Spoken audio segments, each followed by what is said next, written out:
bulan Rajab bulan mulia, tapi dalilnya umum global saja. Isilah dengan amal-amal soleh.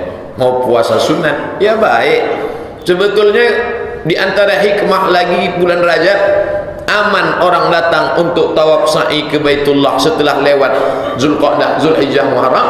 Hikmah lainnya adalah setelah Rajab, Sya'ban, habis Sya'ban, Ramadan, yang kemarin 10 bulan yang lalu lupa mengqadha puasanya, inilah motivasi bangkitkan lagi, mengganti puasa yang tinggal-tinggal di masa lalu.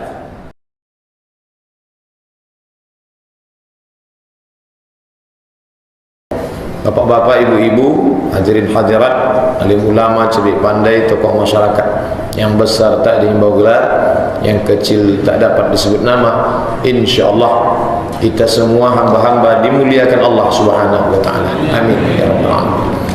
A'udzu billahi minasy syaithanir rajim. Yas'alunaka 'anil syahril haram qitalin fihi. Yas'alunaka, mereka bertanya kepada engkau. Ka artinya engkau. Yas'alunaka, mereka bertanya kepada engkau ya Muhammad, anis syahril haram, tentang bulan haram, qitalin fihi, berperang, menumpahkan darah di bulan haram itu apa hukumnya? Qul, katakanlah, qul, katakanlah, qitalun fihi kabir, menumpahkan darah, berperang, berkelahi di bulan haram itu kabir, dosa besar. Maka ada 3 bulan yang berturut-turut bulan haram: Zulqa'dah, Zulhijjah, Muharram. Apa hikmah dibalik ditetapkannya 3 bulan haram ini? Karena orang Arab yang berada di sekeliling Makkah ini hobinya berperang, merampok, membunuh, menumpahkan darah orang. Maka diturunkanlah hukum yang ketat supaya umat manusia bisa tawaf dan sa'i dalam keadaan aman, damai, tentram. Kenapa bulan Zulqa'dah? Bulan Zulqa'dah datang. Kenapa bulan Zulhijjah? Bulan Zulhijjah hari H-nya, yaitu haji. Kenapa bulan Muharram? Bulan Muharram pulang.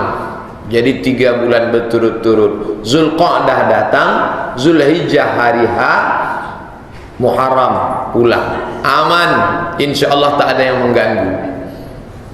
Nama tanah yang dikunjungi ini tanah haram. Nama masjid yang ada di dalam Masjidil Haram. Nama bulannya bulan haram, Zulqa'dah, Zulhijjah, Muharram. Kalau mau masuk ke tanah ini tak sama macam masuk Pekanbaru. Masuk dari arah Kulim, masuk dari arah Panam, masuk dari arah Sekijang, masuk aja ke Pekanbaru. Tapi kalau masuk tanah haram, maka ada pakaian khusus namanya ihram. Kenapa dia disebut pakaian ihram?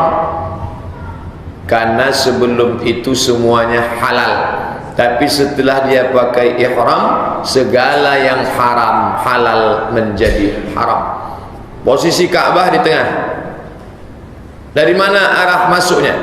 Masuknya dari arah bawah Yaman, maka melewati tempat namanya Yalamlam. Berhenti di Yalamlam, pakai pakaian ihram, berniatlah labbaik Allahumma umrah.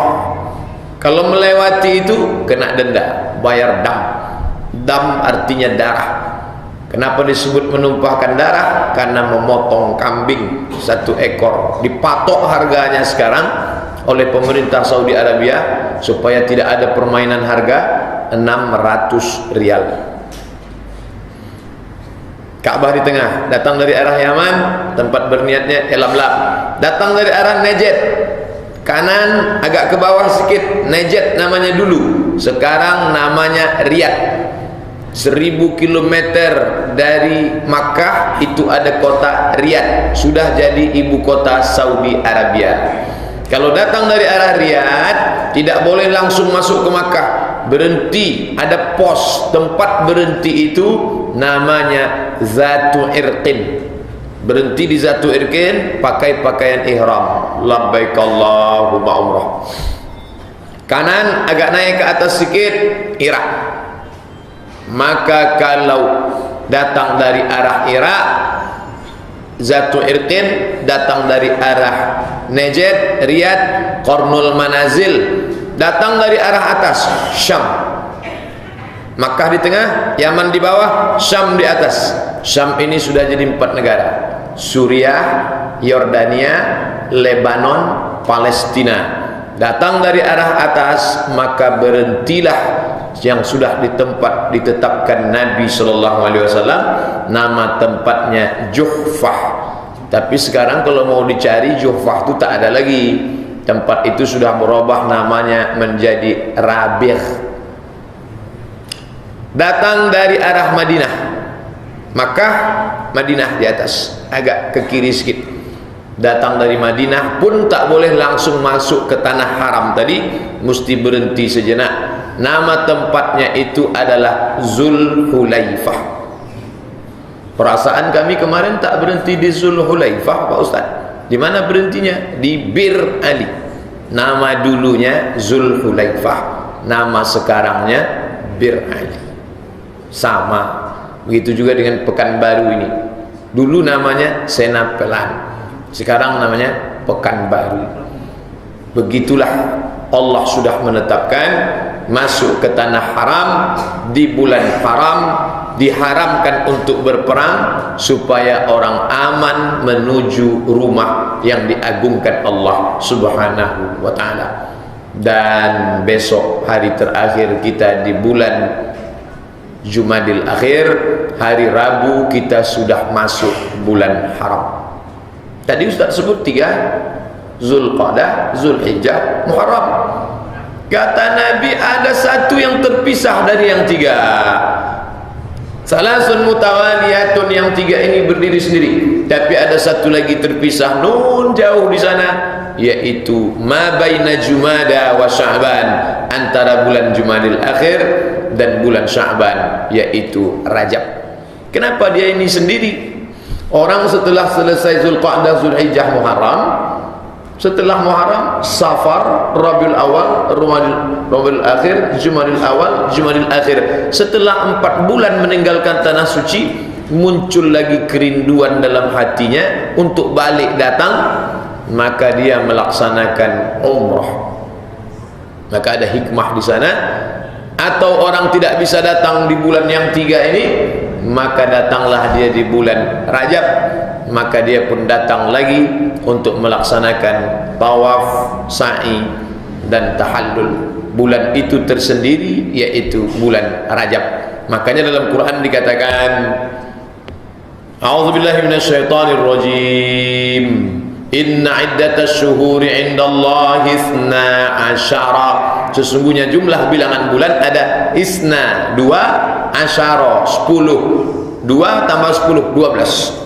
Bukan 9, bukan 13, bukan 10, tapi 12. Yauma khalaqas samawati wal ard, pada saat Allah menciptakan langit dan bumi. Minha arba'atun hurum, ada 4 bulan haram. Tanah disebut tanah haram. Kenapa begitu? Karena di dalamnya segala yang halal menjadi haram. Kalau mau mencabut tanam-tanaman, pokok kayu di luar, bebas saja, asal jangan cabut bunga orang lah, insya Allah boleh dicabut. Tapi ketika di tanah haram mencabut tanaman dalam keadaan pakaian ihram, cabut, kena denda. Membunuh binatang, ada orang berburu burung puyuh, ayam hutan di tempat kita, bebas saja. Tapi ketika orang sudah pakai pakaian ihram, labbaik Allahumma umrah, masuk dia ke dalam, maka dia kena denda. Jadi kalau ada orang mau meneliti di manalah hutan lindung pertama dan cagar alam budaya pertama yang paling besar di dunia ini, maka Makkah Al-Mukarramah. Sekarang kalau pergi ke hutan-hutan di Riau, jangan memotong pohon ini, dilarang illegal logging. sekarang. Peraturan itu keluar setelah hutan Riau habis, tak ada yang mau dipotong lagi, baru keluar. Jenis-jenis hewan yang tidak boleh dibunuh, burung elang, burung ini, ular ini, binatang ini, siapa yang menangkap ditangkap. Itu di kantor kehutanan, tempat pelatihan yang di Panam itu, Ustadz Somad, ini di belakang nih ada kandang-kandang binatang buas. Untuk apa Pak? Yang tertangkap kemarin di airport itu dibawa ke sini, nanti baru diserahkan ke kebun binatang. Ada binatang yang dilindungi. 1436 1438 tahun yang lalu Islam sudah mengatur masalah tidak boleh memotong tanam-tanaman, tidak boleh membunuh hewan. Orang sekarang barulah dia tahu bagaimana menjaga alam semesta. Makanya dalam Islam diajarkan, man qata'a sidratan, siapa yang memotong sebatang pohon sidir, sawwaballahu ra'sahu finnar, disungkurkan kepalanya dalam api neraka. Idza waqa'at ala ahadikumul qiyamah, kalau kamu sudah mau mati, sudah sakit keras, wa fi yadihi fasilah, di tanganmu ada bibit korma, apa yang dilakukan? Falyaghrisha, tanam, gali tanah, tanam bibit korma. Setelah itu alirkan air ke bawah, dia akan tumbuh. Habis itu kita mau matilah. Kenapa? Karena orang akan bernaung di bawah, akan ada keturunan generasi akan datang makan buahnya. Mereka buka puasa dengan buah korma itu. Allahumma laka sumtu wa bika amantu, dhahabadh dhama'u wa bitallatil uruqu wa thabatal ajru. Maka mengalir pahalanya kepada orang yang sudah mati. Jadi bicara tentang ajaran agama Islam, kalau sudah masuk bulan haram, yang selalu dalam pikiran orang puasa. Ini sehari ini saja dari pagi sampai sore tak berapa kali saya menjawab pertanyaan, Ustaz, apa hukum puasa hari Rabu?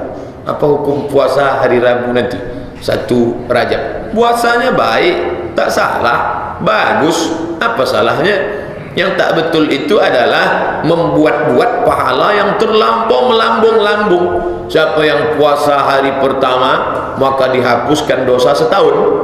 Siapa yang puasa hari kedua dihapuskan dosa 2 tahun. Siapa yang puasa 7 hari dibukakan 7 pintu surga. Siapa yang puasa 8 hari ditutupkan 8 pintu neraka. Siapa yang puasa 10 hari diturunkan 10 berkah. Kirimkanlah ke 10 grup WhatsApp Anda.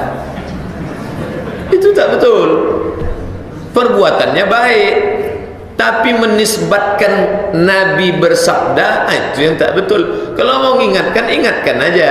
Hai kawan-kawanku sekalian, besok ternyata sudah hari terakhir Jumadil Akhir, hari Rabu kita masuk bulan Rajab.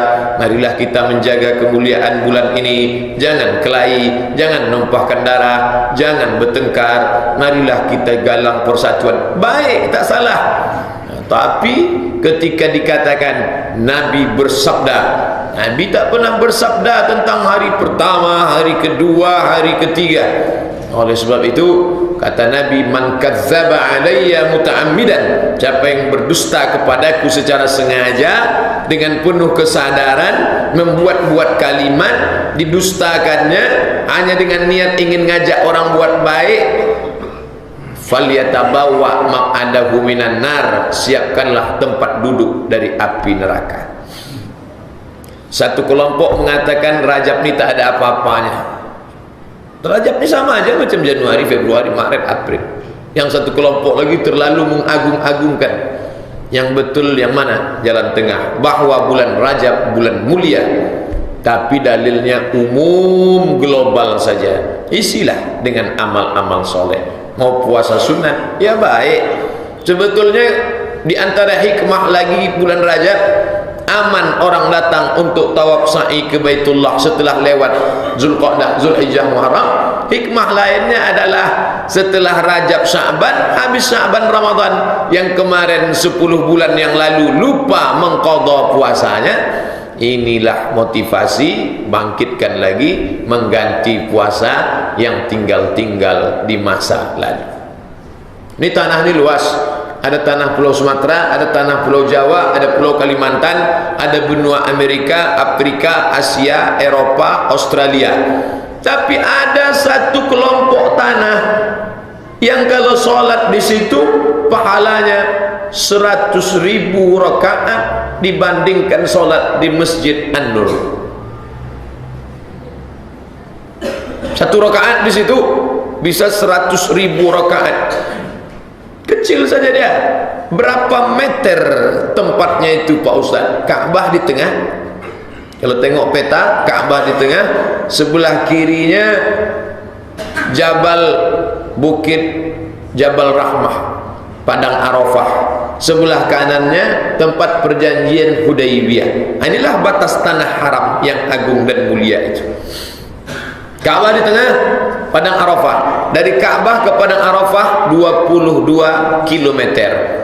Dari Ka'bah ke Hudaybiyah 20 km. Nanti Bapak Ibu pergi naik mobil tengok 20 km Hudaybiyah. Jadi kalau di total panjangnya 20 tambah 22 42 km. Lebih kurang dari sini tak sampai ke Pangkalan Kerinci. Dari sini ke Bangkinang 50. Hah? Tergantung ngitung. Saya ngitungnya dari Panam. Tak mau kalah Ustaz. Saya tinggal di Sukakarya Pak. Jadi Bapak betul, karena Bapak ngitung dari tengah. Sedangkan saya itu kilometer 10. Sukakarya itu kilometer 10. Terkelicik sikit 11. 42 km inilah tanah haram itu. Yang menetapkannya siapa? Allah SWT. Yang menjelaskannya ke kita siapa? Nabi Muhammad SAW. Makanya kalau sudah sampai ke dalam, mau umrah, tidak bisa berniat dari dalam, mesti keluar dulu ke tanah halal. Bapak mau ke mana? Mau ke Tanim. Bapak mau ke mana? Mau ke Ji'ronah. Ibu mau ke mana? Mau ke Hudaybiyah. Tanim, Ji'ronah, Hudaybiyah. Itu pos-pos keluar dari tanah haram menuju tanah halal untuk berniat, baru boleh masuk lagi ke dalam. Karena Aisyah radhiyallahu anha ketika dia sudah sampai di Makkah, dia mau umrah, kata Nabi, pergilah engkau ke sana hai Aisyah. Makanya masjid itu dibuat namanya Masjid Aisyah.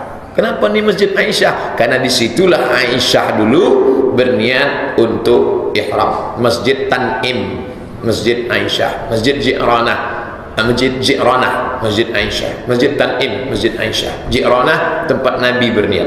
Bapak Ibu yang dimuliakan Allah Subhanahu wa taala.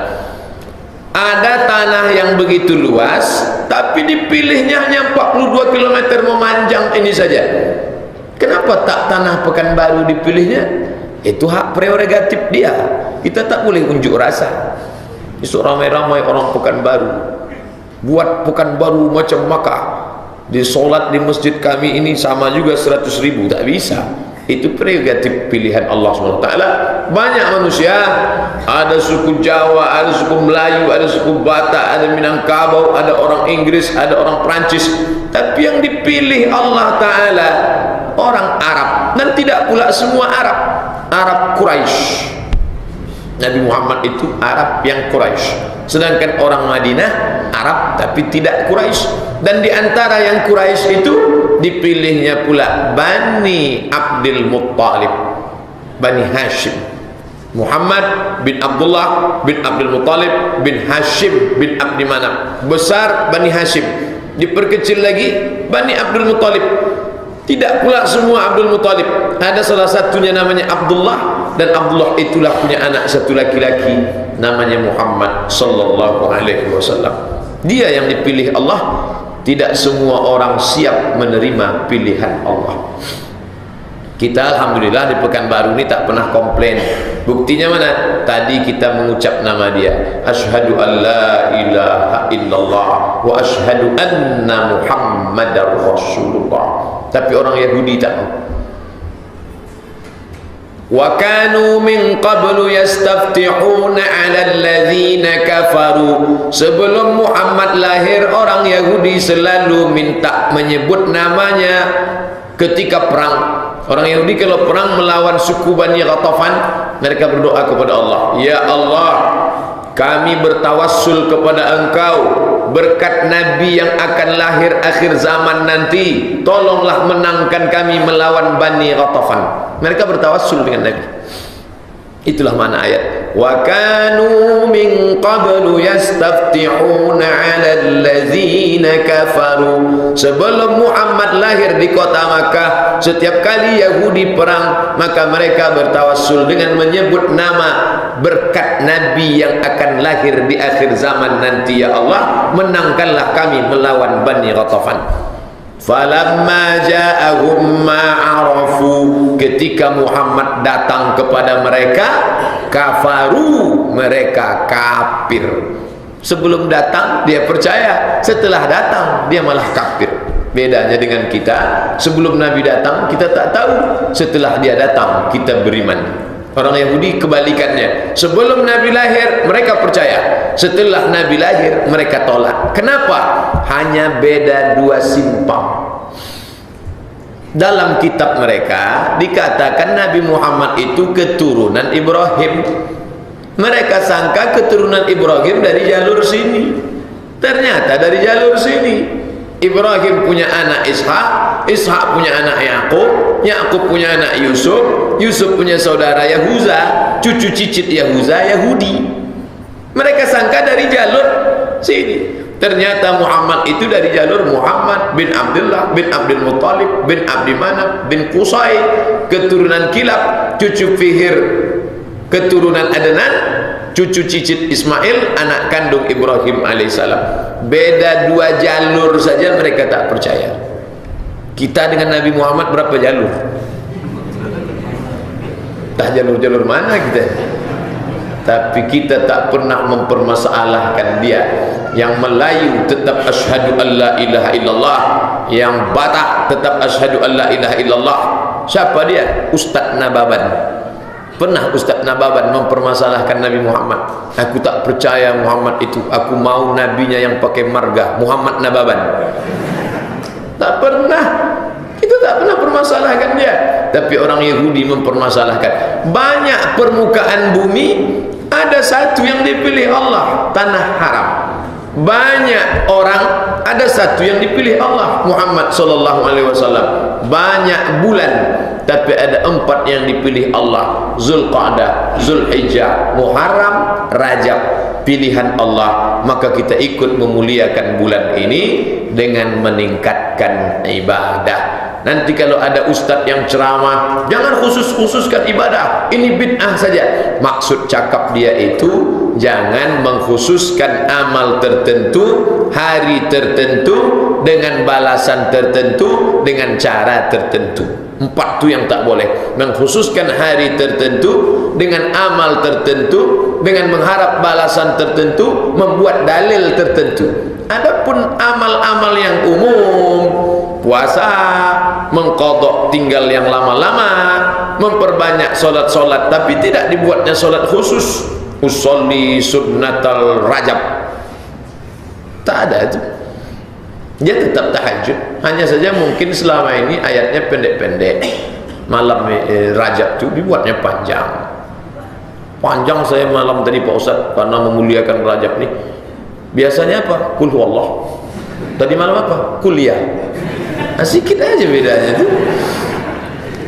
Jadilah daripada yang tak bangun sama sekali. Dia amat sangat baik. Nah, jadi kalau ada menyalahkan, ini jangan kamu kirim-kirim nih, jangan kamu posting lagi. Alhamdulillah, dia sudah ada niat baik. Orang yang baik ini jangan kita patahkan semangat dia. Kalau dipatahkan, aku 20 tahun mengirim gambar-gambar artis, tak ada kalian marah. Sekali ini aku kirim salah, kalian mengamuk-ngamuk ke saya, kata dia. Ini jadi tak jadi, dia taubat nasuha. Padahal dia baru taubat pagi tadi. Diluruskan aja sikit-sikit. Bapak Ibu yang dimuliakan Allah Subhanahu wa taala, kita senang anak-anak muda, remaja-remaja sekarang dibangkit semangat mereka. Tadi sebelum ke sini saya singgah sebentar di Jalan Sudirman. Datang anak muda pakai celana tak sampai pendek tapi sampai selutut lah.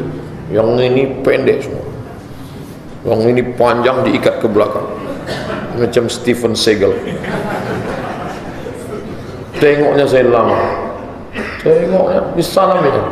Ustaz sama dia? Iya, saya nonton di Instagram, mantap. Oh, berarti anak-anak muda sekarang ngaji, walaupun casingnya macam tapi ngaji. Inilah hebatnya dunia multimedia. Betapa banyak orang yang casingnya koko, isinya setan. Dia ndak, casingnya macam preman, tapi ternyata dia ngaji. Entah dia ke masjid dan tidak, wallahu a'lam. Yang jelas dia mengaji lewat Instagram. Bapak Ibu yang dimuliakan Allah Subhanahu wa taala, maka dalam dunia yang semakin canggih ini, perbuatan dosa pun juga berserak-serak, tapi perbuatan baik pun juga tergantung. Wa nafsi wa ma sawwaha, demi jiwa dan penciptaannya, fa alhamaha fujuraha, diberikan Allah jalan fujur, wa taqwaha, jalan baik. Terserah. Zaman dulu orang sekedar menulis buku biasa, dicetak, buku pun terbagi dua, buku baik, buku buruk. Setelah itu berkembang dalam sinetron televisi, berkembang jadi dua, sinetron baik, sinetron buruk. Novel-novel cerita, Buya Hamka menulis baik, Pram PKI, Pramudia Anantatur, tak baik. Tapi Buya Hamka menulis baik, luar biasa. Tenggelamnya kapal Panderwik di bawah lindungan Ka'bah. Kemudian penyair-penyair lain lagi menulis runtuhnya surau kami, luar biasa itu. Maka orang diajak ke jalan Allah Subhanahu wa taala. Nah, zaman sekarang orang tak mau terlalu panjang cerita-cerita ini, mau pendek saja. Bulan baik, bulan mulia, ayo beribadah.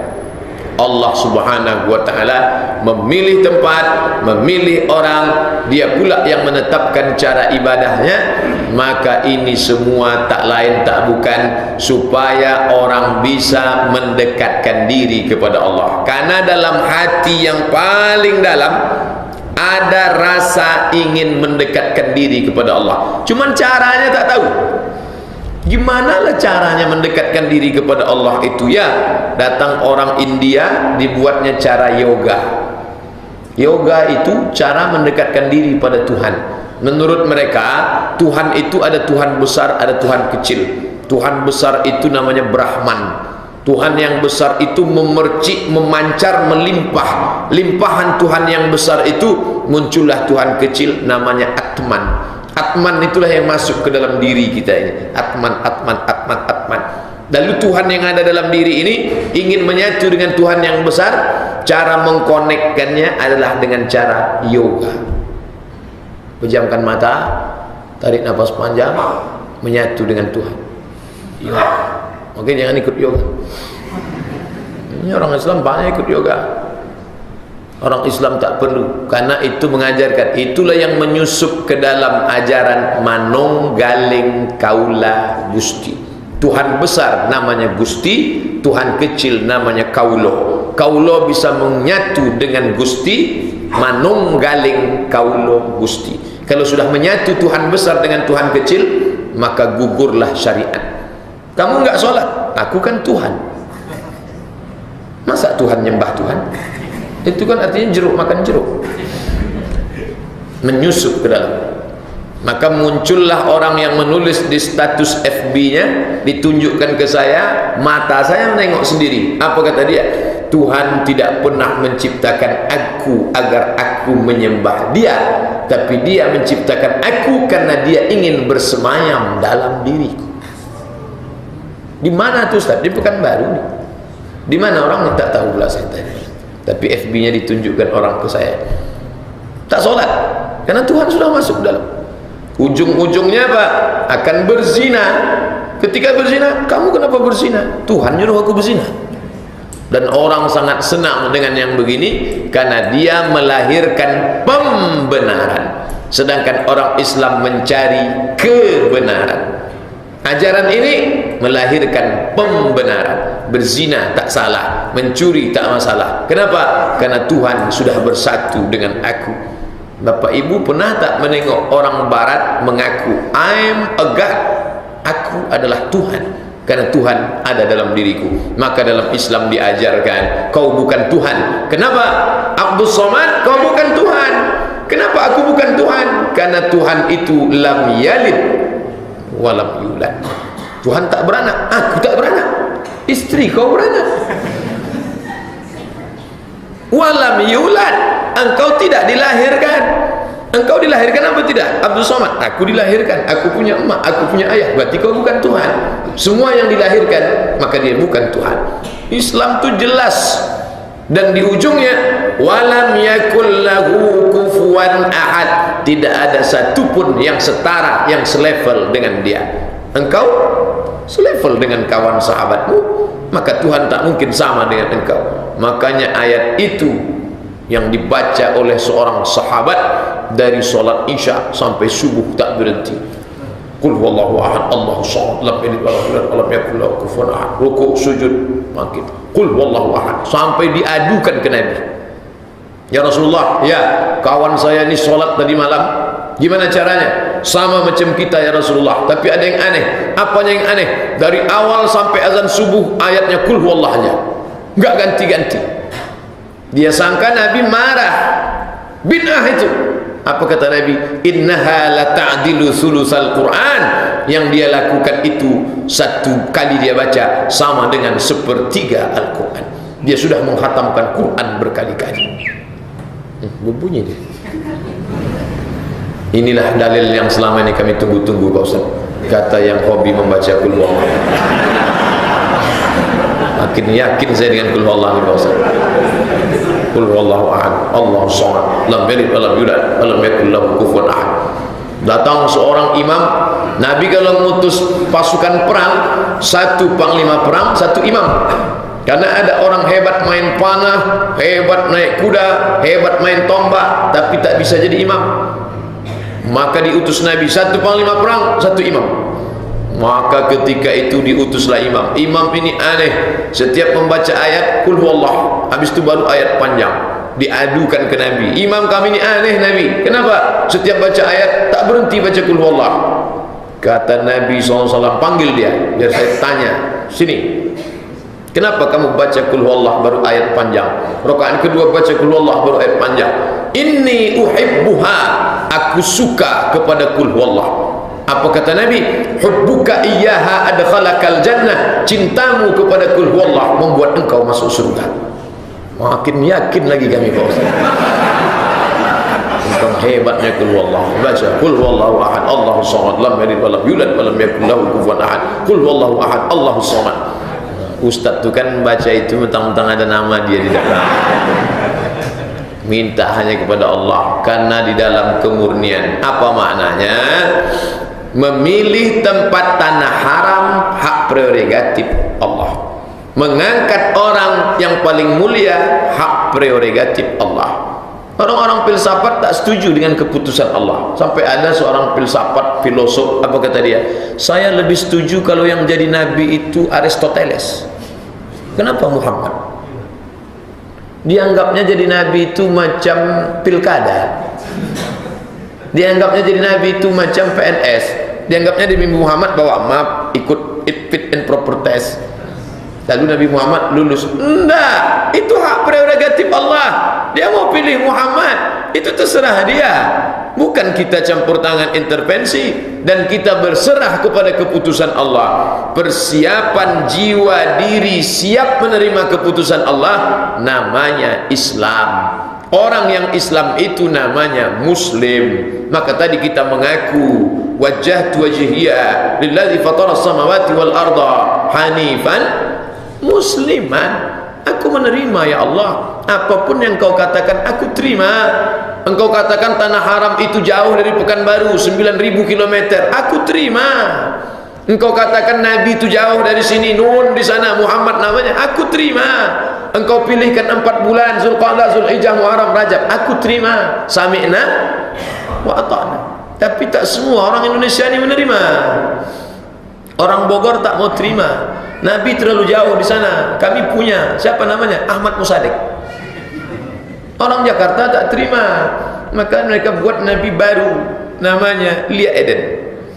Yang terakhir dari Bandung tertangkap, namanya Cecep. Oleh sebab itu maka kita sebagai orang yang berserah diri kepada Allah, makna berserah bukan berarti tak berusaha, tawakal saja, nunggu turun dari langit. Tidak. Kita makna berserah, aku pasrah menerima keputusan Engkau ya Allah. Engkau katakan bulan Rajab ini mulia, aku ikut memuliakannya, aku makin semangat ibadah.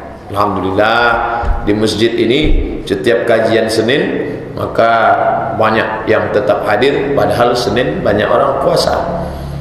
Itulah apa maknanya kelembutan hati menerima. Senin, Selasa, Rabu, Kamis, Jumat, Sabtu, Ahad, dipilihnya satu hari. Sayyidul Ayyam, Sayyid pemimpin, Ayyam hari, Sayyidul Ayyam pemimpin segala hari, hari Jumat. Kita tak pernah komplain, saya tak maulah hari Jumat, kenapa saya maunya hari Rabu, kenapa hari Rabu saya lahir. Oh, tak bisa, kita ikut aja hari Jumat. Sami'na wa ata'na. Malam Jumat baca Al-Kahfi, kita ikut aja baca surat Al-Kahfi. Begitu banyak surat, dipilihnya Yasin, kita pilih ikut Yasin. Man qara'a Yasin fi lailatin, siapa yang baca Yasin pada suatu malam, asbaha maghfuran lah, maka diampuni pada waktu subuhnya. Malam Jumatnya, man qara'a surat Al-Kahfi yaumal Jumu'ah, siapa yang baca surat Kahfi malam Jumat, adha'a lahu min nur, diberikan dia nur, cahaya pencerahan, ma bainal jumu'ataini, dari Jumat ini ke Jumat berikutnya terang. Dengan apa? Banyak baca surat Al-Kahfi. Itu petunjuk dia, ikut saja. Berapa banyak hikmah-hikmahnya datang belakangan. Kenapa? Kalau galah panjang sejengkal, jangan laut hendak diduga. Orang sombong dengan rasionalitas akalnya, ternyata akal tak bisa menangkap apa yang ada di balik sana. Saya punya mata, tapi yang bisa saya tengok yang sekitar sini. Apa yang ada di balik pintu saya tak nampak. Saya punya telinga, yang bisa saya dengar yang Bapak cakapkan langsung ke saya, apa yang Ibu bisikkan di belakang. Begitu juga dengan akal. Saya punya akal, tapi yang bisa saya pikirkan yang rasional saja. Banyak yang tak rasional dalam hidup. Maka orang yang sombong mengandalkan akalnya. Ketika akal itu buntu, dia pun stres, depresi, mati muda, gila, berakhir. Orang Islam tak, dia tak pernah. Kenapa? Karena dia selalu berserah kepada Allah Subhanahu wa ta'ala. Jadi nanti kalau nampak bapak ibu ada orang tak mau terima tentang Rajab ini, menurut saya Rajab itu sama aja dengan bulan-bulan lain, masih mengedepankan egonya, sombongnya. Menurut saya Al-Quran itu sama aja dengan buku lain, masih mengedepankan takaburnya, sombongnya. Makanya kata Nabi SAW, la yadkhulul jannah, tak masuk surga man kana fi qalbihi, siapa yang dalam hatinya mithqal habatin min khardalin min kibrin, ada sombong. Dia baik Pak Ustaz, kami kalau ke rumahnya bersalaman, orangnya sopan, tapi dia tidak sholat, itu sombong. Karena sombong dalam Islam bukan orang yang ramah. Sombong dalam Islam itu apa? Batarul haq, menolak kebenaran. Itu yang dimaksud dengan sombong. Jadi banyak kita ini salah paham. Kalau sudah nampak orang santun, cakapnya baik, sering bagi kain sarung, sopan, ngasih makanan, itu orang baik, dia tidak sombong. Bukan itu. Sombong artinya menolak kebenaran Islam, tak setuju dengan pilihan Allah tanah haram, tak setuju dengan pilihan Allah Nabi Muhammad, tak setuju dengan pilihan Allah kitab suci Al-Quran, tak setuju dengan pilihan Allah ada 4 bulan mulia di antara 12 bulan. Kita Alhamdulillah menerima, bahkan sudah banyak yang siap-siap. Nanti hari Rabu kita puasa sunat ya Bu, kita puasa sunat ya Pak, anak-anaknya diajak, ya baik, tak salah, dia sudah ikut mengagungkan yang diagungkan oleh Allah dan Rasulullah Sallallahu Alaihi Wasallam. Tapi orang yang bisa melakukan itu yang hatinya lembut. Fi qulubihim maradun, dalam hati mereka ada penyakit. Baca Quran surat Al-Baqarah, fi qulubihim maradun, dalam hati mereka ada penyakit. Fazadahumullahu marada, penyakitnya sedikit, tapi karena dia tak mau berobat, ditambah Allah penyakit itu sampai marada, sebanyak-banyaknya. Apa penyakit yang ada dalam hati itu? Ustaz Somad tak tahu. Penyakit liver kah? Penyakit jantung kah? Ternyata setelah dilihat kitab tafsir, makna penyakit dalam hati itu kata Imam Qatadah, Nabi Muhammad punya murid namanya Abdullah bin Abbas. Abdullah bin Abbas punya murid namanya Qatadah. Kata Qatadah, makna penyakit dalam hati adalah ribah, ragu. Kamu gimana bulan Rajab nanti? Masuk waktu Isya. Pendek betul waktu pengajian di sini. Kita lanjutkan setelah salat Isya insyaallah. Habis ini salat Isya tausiah agak 20-30 menit, selepas itu kita buka tanya jawab. Terima kasih. Mohon maaf banyak silap salah. Wassalamualaikum warahmatullahi wabarakatuh.